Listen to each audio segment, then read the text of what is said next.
Hey, this is Jeff Wortham. I've got another plant for you that I really love. This is Hypericum moseranum. It's also called gold flower. Some people are familiar with St. Johnswort. This is in the same family. And there's also a ground cover that I kind of despise. It's something that is very invasive and about 6 to 12 inches tall. But this is a great shrub. A number of uses. It's really nice in shady areas and part shade areas.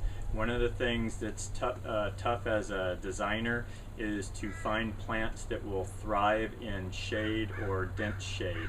And this is one of these. It's very versatile. This is also used in full sun out here in Northern California Valley, where it gets 90 to 100 degrees during the summer, and they can handle that as well. I find they look best when we use them in part shade. As you can see here, we're in the shade of this tree, and I planted this. This is about a 3-year-old plant, and it's about 4 feet tall or so. And this is usually about where they cap out. This plant might get as tall as 5 feet, but it's easy to keep around 3 to 4, which is where I like to keep them in my yard.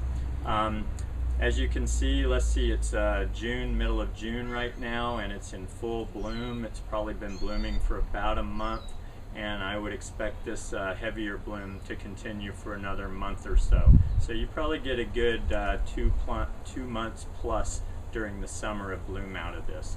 Also, I like using the bright color in shady areas so that your eye goes in there and finds it to bring some brightness to otherwise dark areas. And this is a great deer area plant. They reliably leave this plant alone. I don't know it to be poisonous, but for whatever reason the deer leave this thing alone, and I've used it quite a bit in heavy deer areas. But I've also seen this used by other people in deer areas, so great for that.